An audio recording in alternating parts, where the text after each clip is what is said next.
A battle was taking place at Sargasso. Othinus would discover the killer of Makarkov to be her former rival Ollerus. They would have an endless and bloody battle. Ollerus wanted to stop Othinus, who stopped his path to become a magic god. Ollerus would endure the animosity and damage he had taken. He would still rush toward Othinus. His hand was palely glowing. He would jab his palm into the center of the girl's chest. What looked like a stake made of light shot forcefully out. "I will turn you into a fairy."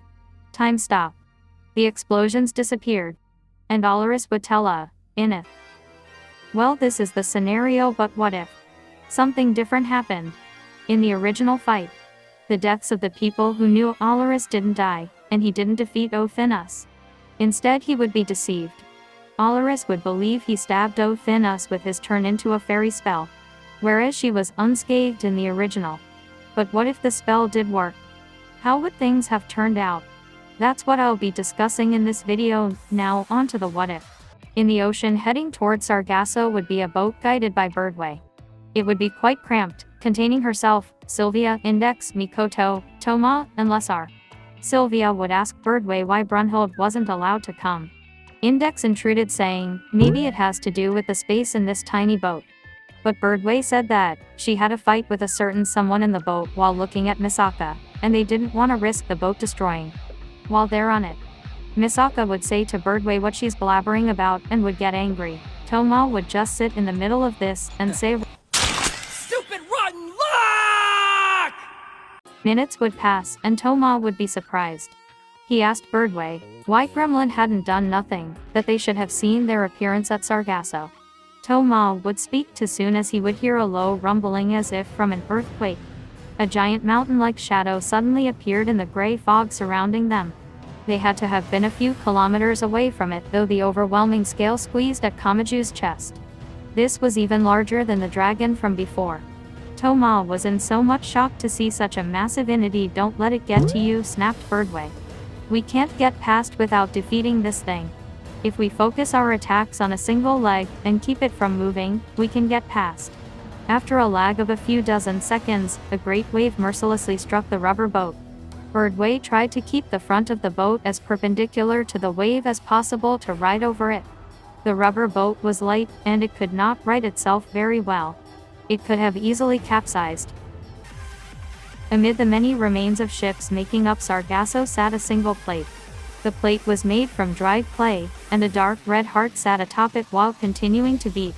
It belonged to Makarkov. A slender arm held that heart. It belonged to Lightning God for.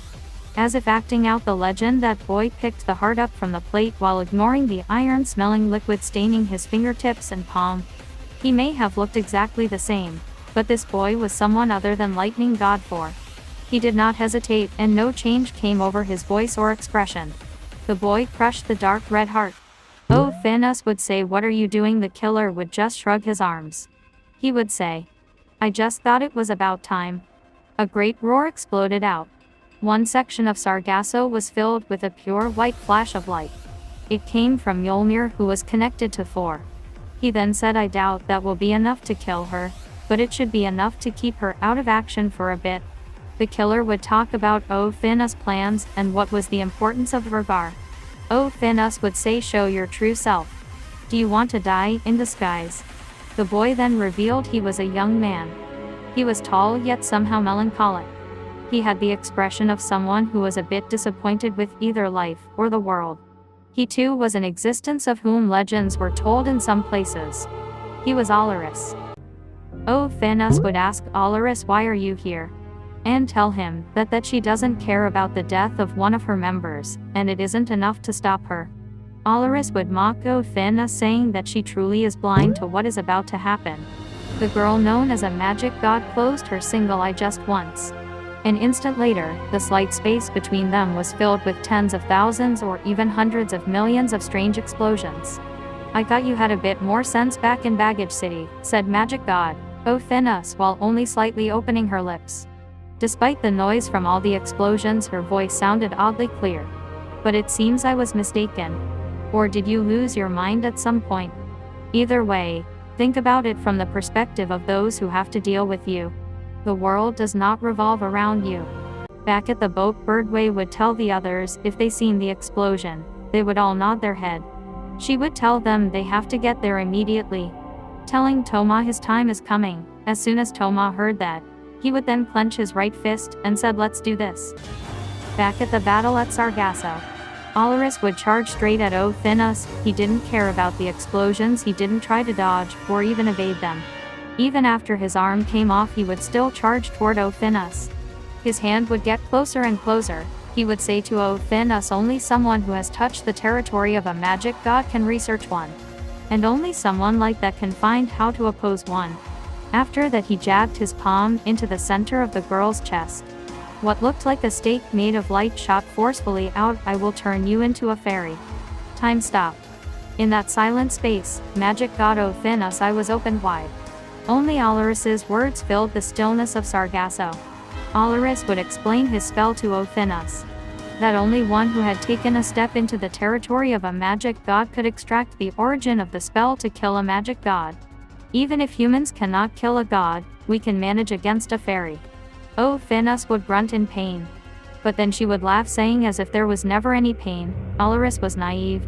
She explained to him, despite having pressed his palm against the center of the magic god's chest, and having fired the stake of light into her, the tip of that stake had not stabbed into Othinus. It was not that a thick wall had appeared to stop it. Ollerus's senses told him it had long since extended all the way out, but Othinus' senses said it was only part way out.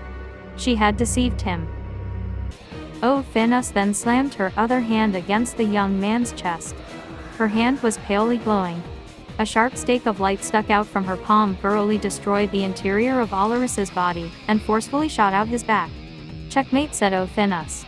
Ollerus would smile and said, "My first hope failed, but my second hope is still on track." Magic god Othinus' eyebrows moved in pure confusion. A moment later, another fairy stake accurately pierced straight through her heart. She would turn around to see her attacker, Fiamma of the right.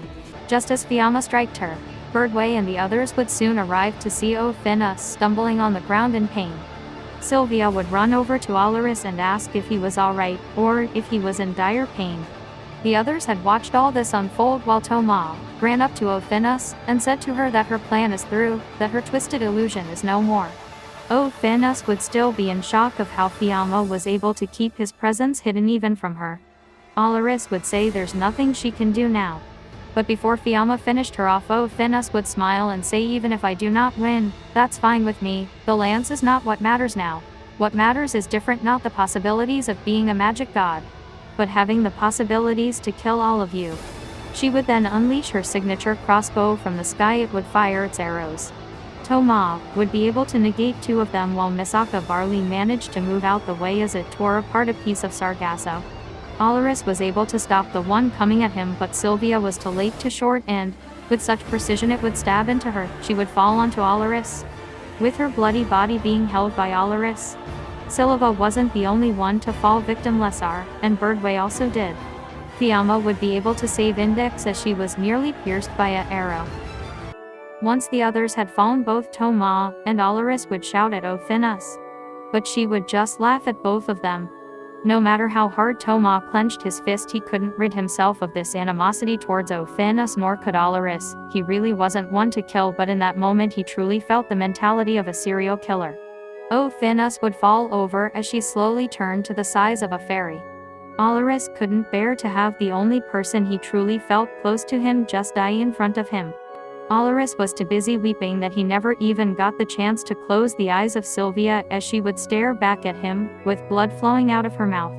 Ollerus would collapse to the floor. Even if he didn't share the same bond with Sylvia to the others, they all died. He was in the center of it. Ollerus' plan had worked. Fiamma was able to turn Othinus into a fairy, but did that really change anything? Having the others die, was that better than defeating Othinus? Ollerus was feeling his own heart race. For once in his life he felt pain. He had felt the loneliness settle in.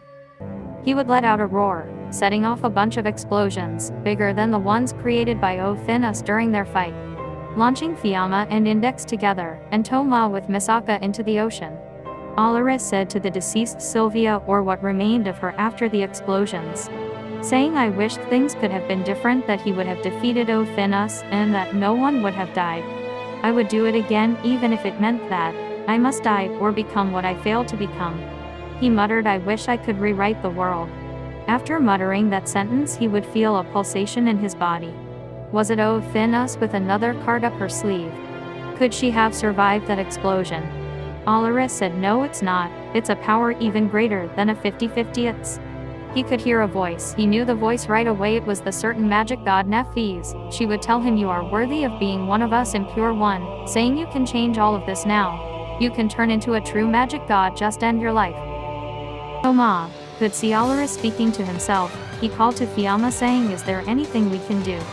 Fiamma said he could try and use the fairy spell, saying it's their only option. Before Ollerus achieves the one who has mastered all magic, and achieved the territory of a magic god. Ollerus was so glad he was given an opportunity, especially from a magic god. He doesn't even think himself to be able to change the deaths of everyone, so he would risk his life to save them. He smiled. Finally he could become what he wanted. Finally he could change the world to his liking, save those innocently killed, and win once and for all. But before Ollerus took his life, Fiamma went up to him, saying, stop. Ollerus would just stare at Fiamma, as if he never met him. Too focused on just completing what seemed as his own meaning of life. Fiamma would say to him, do you remember? Ollerus would slowly mutter, remember what? Fiamma replied with, when you said to me that you don't want your life to end like this, do you? Fiamma wanted to save the whole world, and be the one superior to God, but all that was taken from him. Firstly by Toaru, who destroyed his delusion. He would then be left out to die after being defeated by Aleister Crowley, who also questioned his understanding and idea of Fiamma's failure. But Ollerus said he could save Sylvia and the others. He just needs to die once to do it. To wield the power of a magic god. Fiamma said he was saved by Ollerus, but now it would be himself saving Ollerus. Ollerus would reject his proposal, saying, I don't want to be saved, because I can save everyone unlike you, who failed. That sentence would leave Fiamma shocked with nothing to say. Toaru would see that Fiamma was unable to save Ollerus. So he would dash onto what remained of Sargasso. He would hear the screams of Index and Misaka saying stop him. He charged as fast as he could towards Ollerus. Toaru was so close to landing a hit on Ollerus. Ollerus wasn't bothered by this. He didn't even try to dodge. He would look at Toaru and just say, I've endured enough. Now it was time to be a true magic god. Ollerus would then take his own life, and everything surrounding them would glow bright. Toaru would slowly wake up with Fiamma beside him. He would try to wake him up, but Fiamma didn't give a response. Toaru looked around to see, but saw nothing. He opened his eyes thinking he was fooling himself by having them closed. But everything was black. Truly black, he said. Ollerus muttered something in Kamaju's mind. Phase black. Thank you guys if you made it this far. I hope you all enjoyed my own interpretation of what would happen in this Toaru What If. I will try to make more of these in the future. Make sure to leave a like, comment, and subscribe for more content. See you guys all next time. Peace.